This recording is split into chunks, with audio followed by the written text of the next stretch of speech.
Kayo'y sisimulan natin ang ikalawang bahagi ng pagdiriwang pagpapahayag ng salita ng Diyos. Maaari na po ninyong patayin ang CD ng inyong mga anak.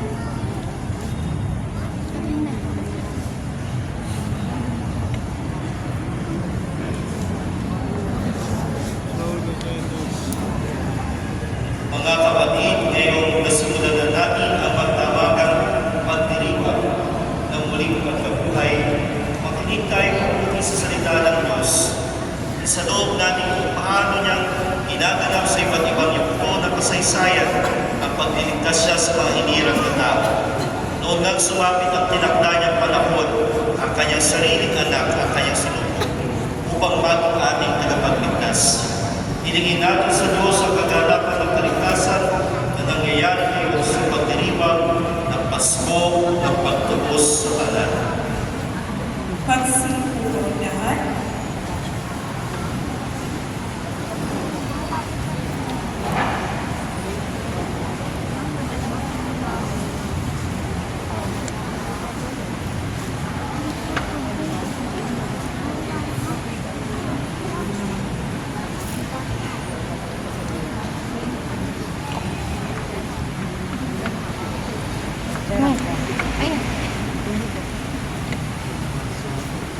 Pagbasa mula sa aklat ng Genesis.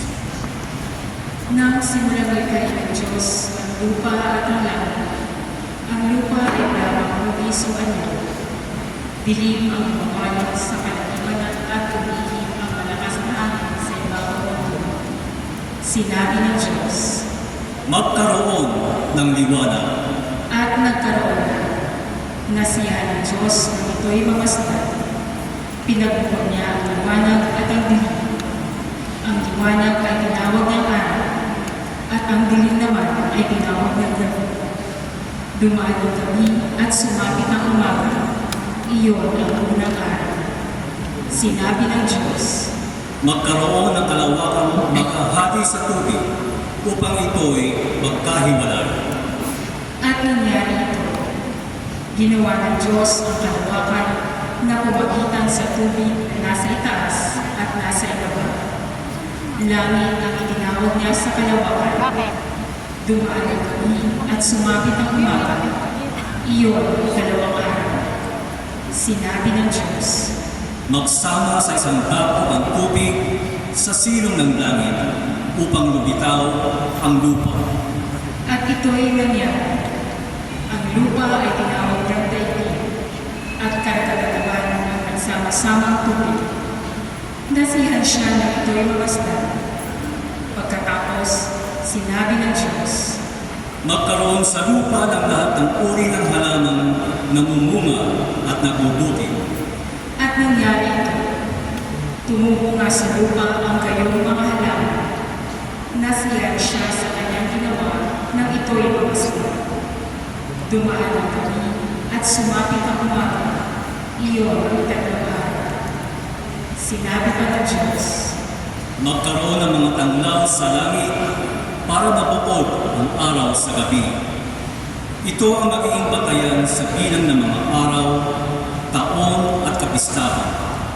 Mula sa langit, ang mga ito'y magsasabog ng liwanag sa daigdig. at ganyan nga ang nangyari. Nilikha ni Diyos ang dalawang malaking tanglaw, ang araw upang tumaglaw sa maghapon, at ang buwan upang magbigay liwanag ng gabi. Nilikha niya ang mga bituin. Inilagay niya sa langit ang mga tanglaw na ito upang magsabog ng liwanag sa daigdig. Tumaglaw ang araw o gabi at magbukod sa liwanag at dilim. Pinagmasdan ng Diyos ang kanyang ginawa at siya'y nasiyahan. Dumaan ang gabi at sumabit ang umaga. Iyon ang ikaapat na araw. Sinabi ng Diyos, Magkaroon sa tubig ng maraming bagay na may buhay at magkaroon din ng mga ibon sa himpapawid. nilikha ng Diyos ang mga daungbala sa dagat at lahat ng bagay na namubuhay sa tubig at lahat ng uri ng ibon. Minasdan niya ang kanyang ginawa at siya ay nasiyahan. Pinagpala niya ang mga ito at sinabi, Magpakara at punuin ang karagatan. Magpakarami rin ang mga ibon at punuin ang daigdig. Dumaan ang gabi at sumapit ang umaga. Iyo ang ikalimang araw.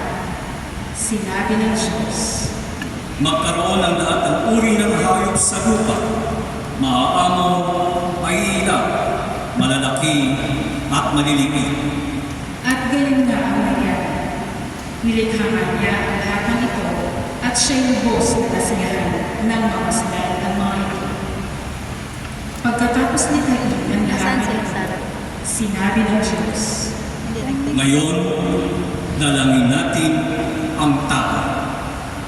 Ating gagawin siyang kalarawan natin. Siya ang mamamahala sa mga isda, mga ibon at lahat ng hayop, maging maamo o mailaw, malaki o maliit.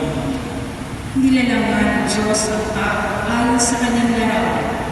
Lumalang siya ng isang lalaki at isang babae at sila'y pinagpala. Wika niya, Magpakarami kayo at punuin ang inyong mga supling ang buong daigdig at pamahalaan ito.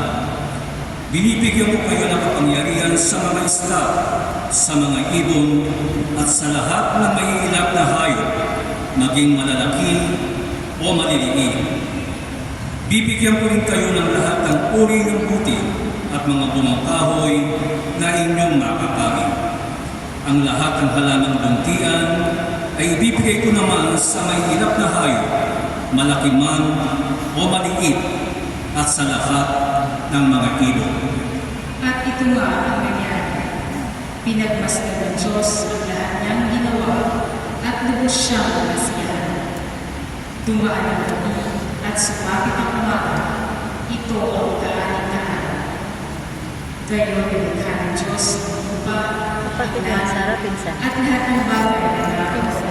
Ay, Sa loob ng 6 na araw, ikaw. tinapos ng likhain ang lahat. Kasi, At siya'y nagpahinga sa ikapitong araw. kanina. Ang salita ng Diyos. Salamat sa Diyos.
Magsitayo po na.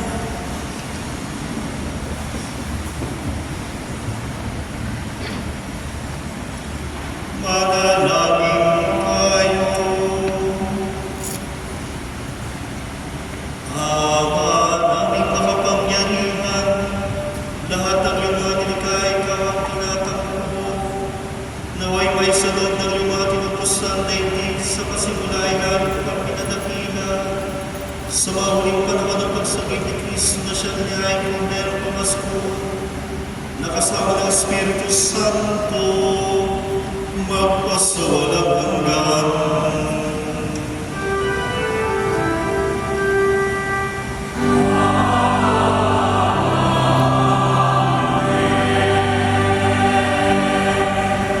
Magsuko po ang lahat.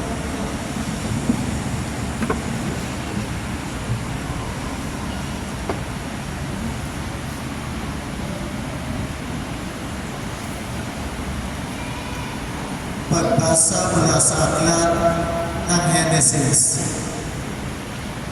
Noong mga araw na iyon, sinubok ng Diyos si Abraham. Tinawag siya ng Diyos at tumugon naman siya. Sabi sa kanya, Isama mo ang pinakamamahal mong anak na si Isaac at magpunta kayo sa lupain ng Moriah. Umakyat kayo sa bundok na ituturo ko sa iyo at ihandog mo siya sa akin. kinabukasan, maagang pumangon si Abraham at sumakay sa asno, kasama si Isaac at ang dalawang aliping lalaki. May dala silang panggato. Matapos ang 3 araw na paglalakbay, natanaw nila ang dakong kanilang patutunguhan. Kaya't sinabi ni Abraham sa kanyang alipin, Bantayan ninyo rito ang asno, at kami lamang ni Isaac ang magtutuloy. Sasamba lamang kami sa dako roon, at babalikan namin kayo. Ipinapasa ni Abraham kay Isaac ang kahoy na panggato. Dala naman niya ang apoy at patalim. At magkasama silang lumakad. Tinawag ni Isaac ang pansin ng ama. Ama, ano iyon, anak? Tugong patanong ni Abraham. May kung tayong apoy at panggato.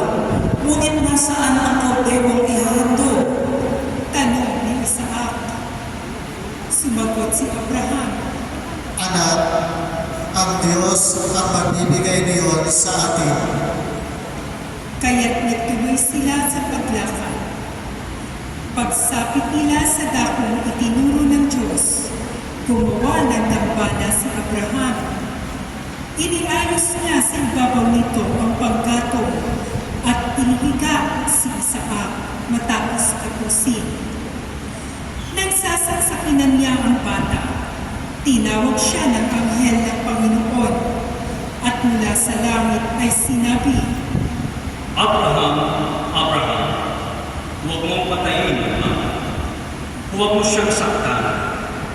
Naipakita mo ng handa pang sumunod sa Diyos, sapagkat hindi mo pinagkait sa Kanya ang kaisa-isa at pinakamamahal mong anak.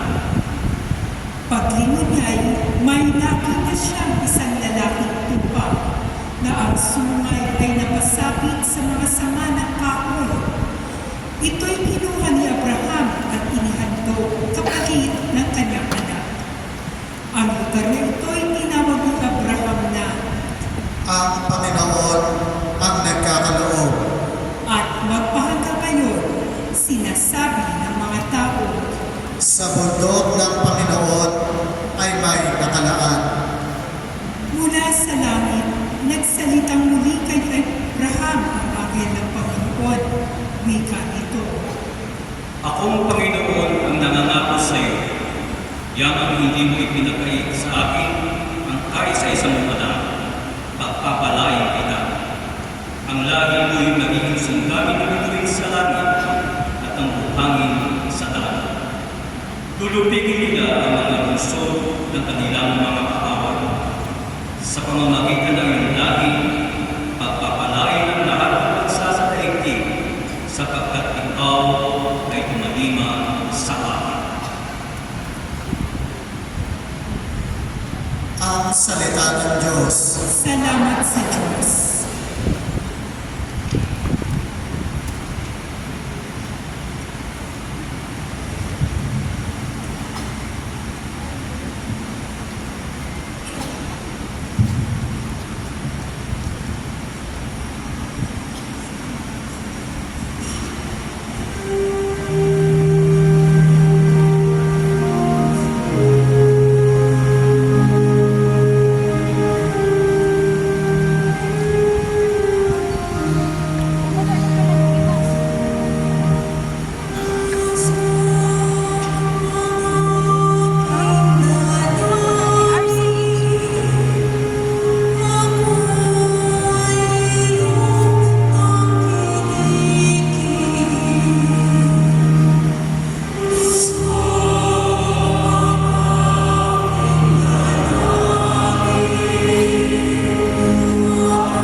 saklaw ng iyong paghirap. Sa pagbibig niya ginagawa mo matupad ang iyong pangakong si Abraham ay paglamangan lahat. Ipagkaloob ng iyong sambayanan ay marapat na makatupad sa iyong panawagan sa pamamagitan ni Yesu Cristo kasama ng Espiritu Santo magpasawalang hanggan.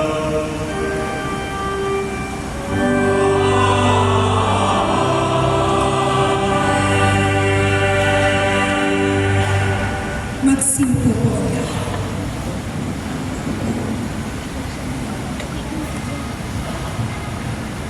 Pagbasa mula sa aklat ng Exodo.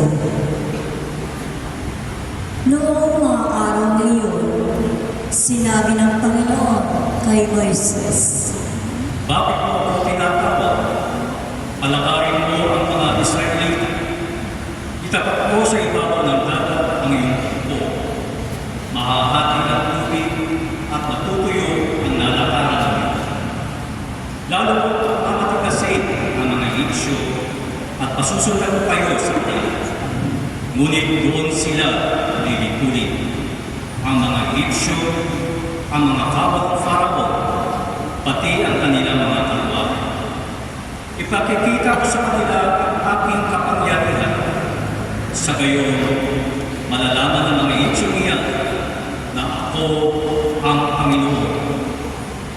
ang anghel ng Diyos na pumapatnubay sa paglalakbay ng mga Israelita ay nagpatihuli sa kanila. Gayon din ang haliging ulap.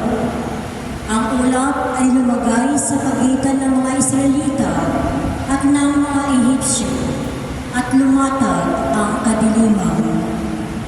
Dumating ang gabi at ang mga Ehipsyo ay di makalapit sa mga Israelita.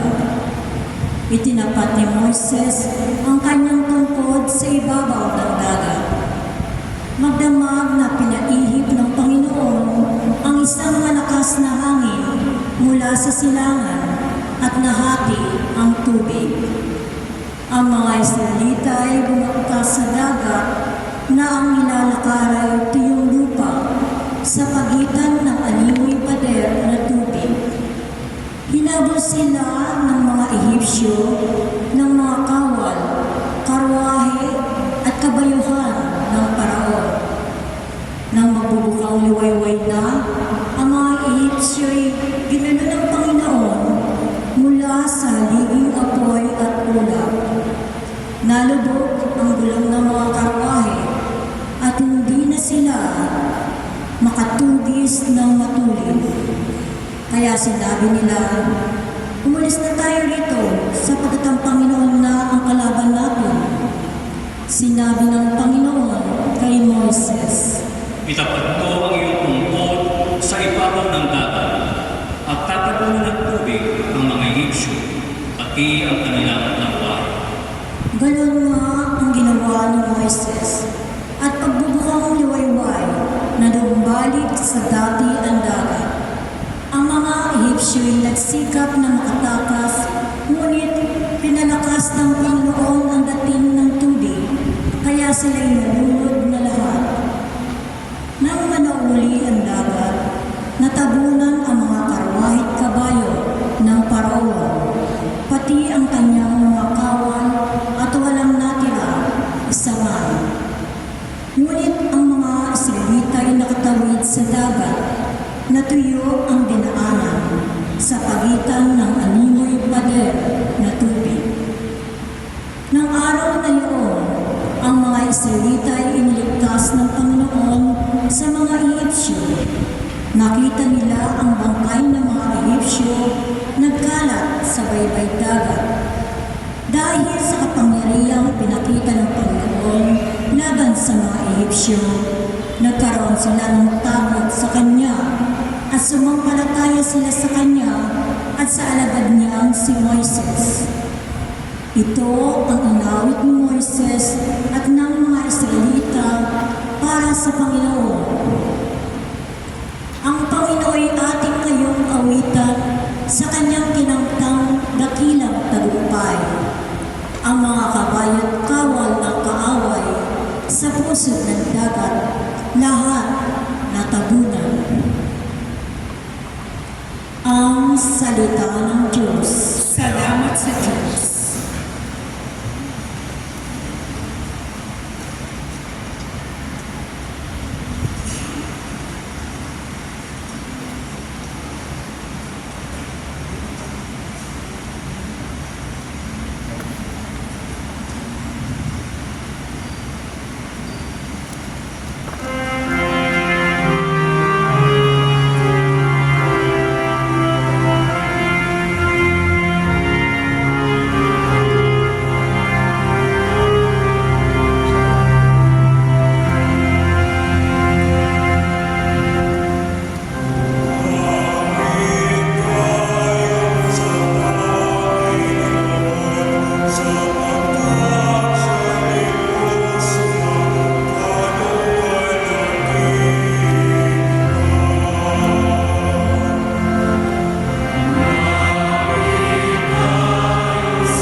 Manalangin tayo.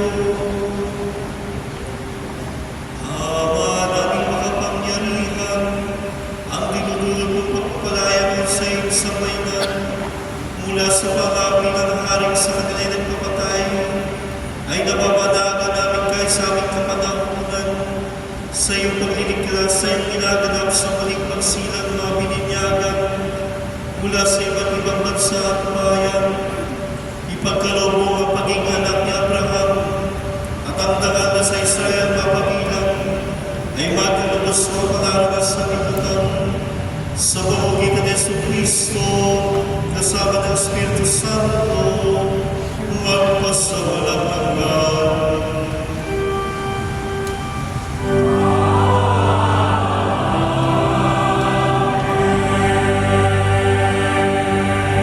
Magsiupo po lahat.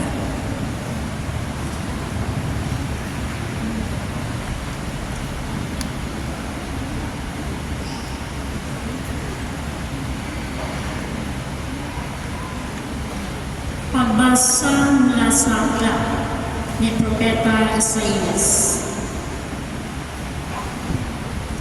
Ang iyong naging kasintahan ay malikha sa iyo. Siya ang makapangyarihang Panginoon. Ililigtas ka ng Diyos ng Israel. Siya ang hari ng lahat ng bansa. Israel, ang katulad mo ay babaeng bagong kasal.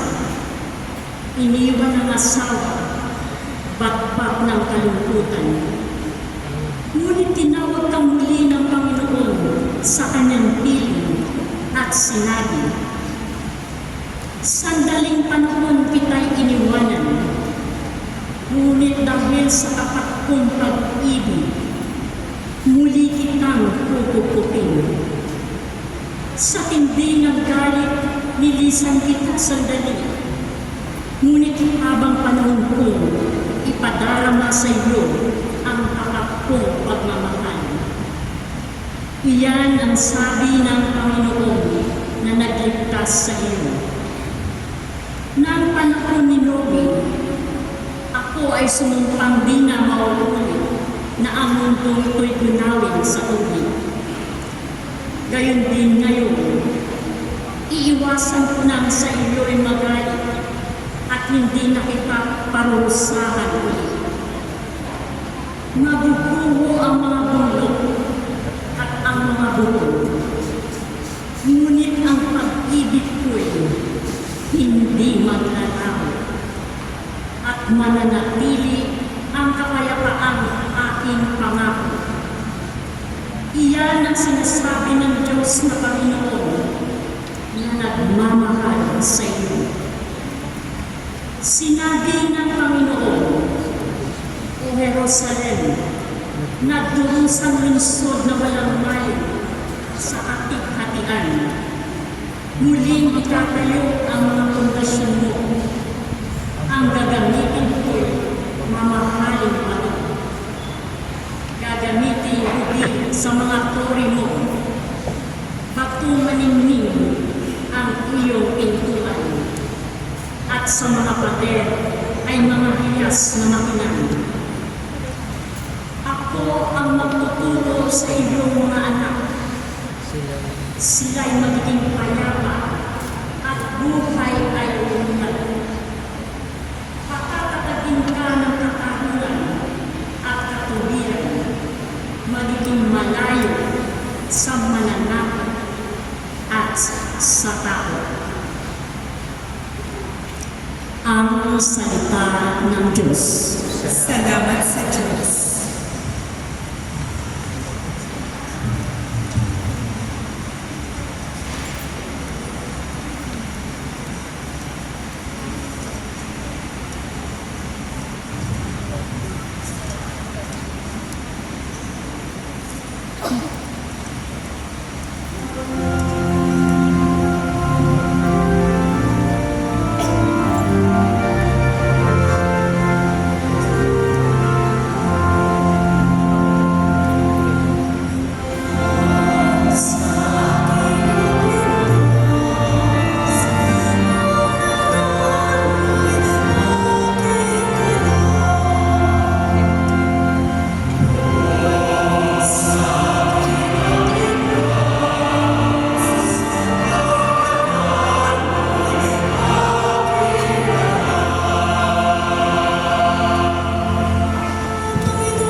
sa walang